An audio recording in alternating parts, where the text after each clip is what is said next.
It's right. Gear number 1 on Ingenuity. Ingenuity opened at just over each way. Welcome back, Keith with me, and we're about to go to Wayne. Keith, great race, wasn't it, the Stradbroke? It's one of the really big ones, I reckon, in Australian racing, this. Oh, no doubt, and won yesterday in course record time, and Scalacci for Shane Scriven almost did what he did last week on Rough Habit, almost pulled off a fairy tale result. One of the great races of, well, certainly the winter for the year, really. Yeah, look, Wayne, is this your, I guess it's your number 1 race, isn't it, the Stradbroke Handicap, and it lived up to it again yesterday, Ruslan getting up to beat Scalacci. Yes, it had everything yesterday, Bruce. Halfway down the straight, we thought Chief De Beers might win it for Queensland. Then Scalacci beat off that challenge, and then Scalacci was faced with the problem of holding Ruslan, who recovered from early interference.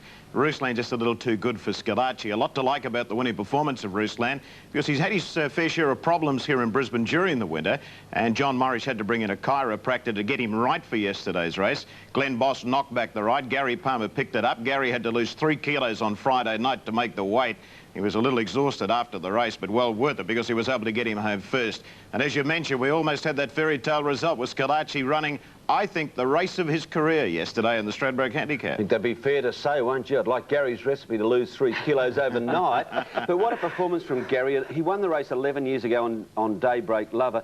He was severely injured, a terrible knee injury in a fall at Ipswich some 18 months ago. He thought he'd never come back. Gary said this time last year he was in bed on the Gold Coast listening to the Stradbroke Handicap, thinking he'd never ride again and maybe never walk again. But it shows his determination and his courage as he bounced back to pick up the ride on Ruslan. A little bit of trouble early in the piece here. You'll notice all our mob get into strife. Scalacci comes across from out wide, balks a couple of them, and they go back through the field. Welsh Miners interfered with as well. Wayne, I thought Scalacci kicking up actually cost Chief De Beers too, because Chief De Beers was going to cross in front of him and only be, say, 2 off, and it forced him that 1 extra off, didn't it? Forced Chief De Beers to race 3 wide. It did, yeah. That was basically the end of him when Good run, I thought, didn't you? Oh, yes, because he loomed up to hit the lead at the 200-metre point. You can see the pace that's on. Just Awesome Racing with blinkers on for the first time just took off in front.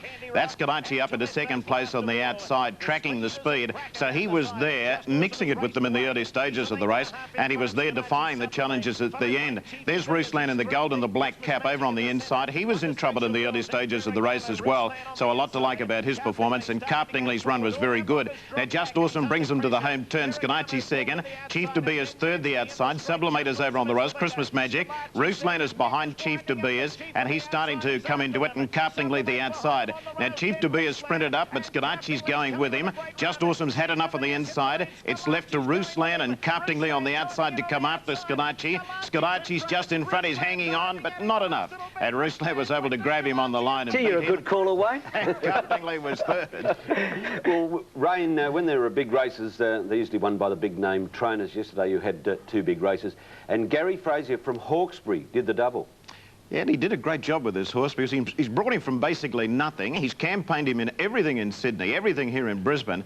So it's a great compliment to Gary to have the horse peaking on Derby Day here in Queensland to win this Derby in the fastest 1.5 miles ever run in Australia. We believe it's an Australian record, beating Paris Lane's Caulfield Cup time. 255.9, and I think you're right, I don't think a horse has ever broken 226. No, I think it's the fastest 1.5 miles ever in the history of Australian racing. Yeah, and what was the Stradbroke? 120.0 or something, wasn't it? Yes. I mean, you've had some racing. Now, Tarradoo is about 8th the fence. Now, what happened to Dipman here? Well, there is a little bit of trouble in the home straight. Mick was suspended for 6 meetings. He's thinking about appealing against it. Whether he'd be successful in an appeal, I don't know. There he is on the rails. He's about to go on the inside of Loza. Now, you'll notice interference to Loza and Carter Chief in the blue. Here it comes now. Oh, you can see Carter Chief with Boss standing high in the irons. Now, Circles of Gold is in front. Brave Warrior's looming up on the outside. Through on the inside is Tarradoo.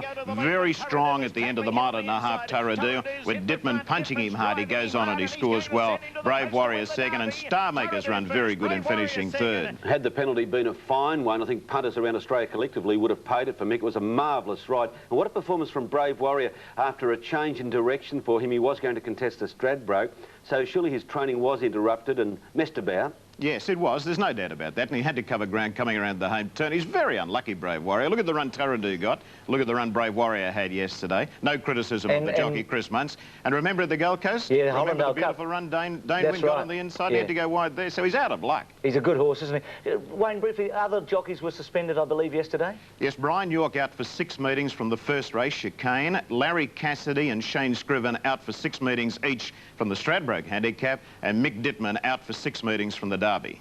Look, stay there. We'll get a tip for the Brisbane Cup and also the big classic tomorrow. Keith, the big story during the week, Gavin Eads, a year for race tipping in Sydney. That makes it 3 now, Bruce. He joins Jimmy Cassidy 3 years, Kevin Moses 1 year. This is for race tipping. They're incredibly severe penalties for race tipping.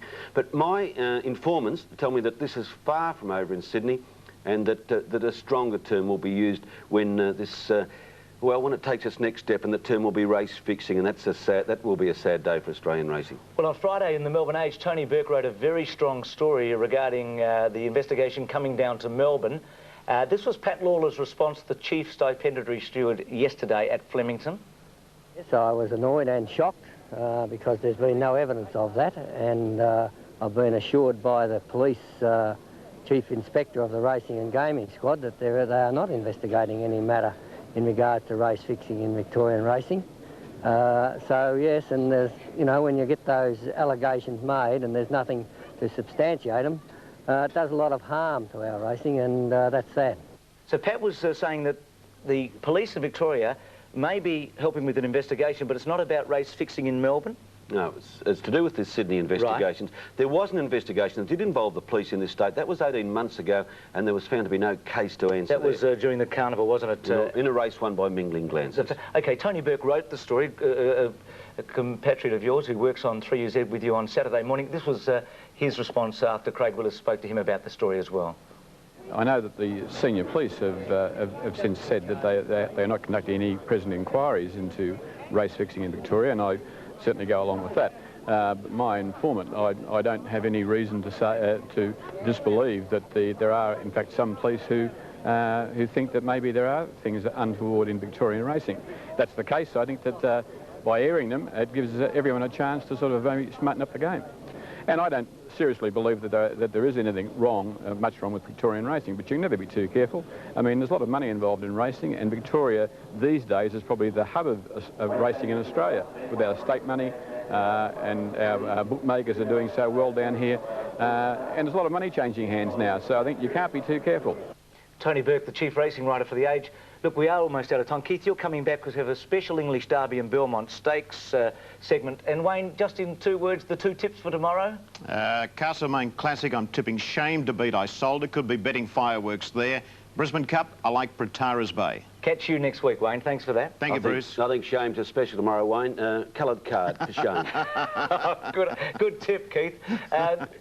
Break, Stacky after this. And Dean Jones, we look at cricket.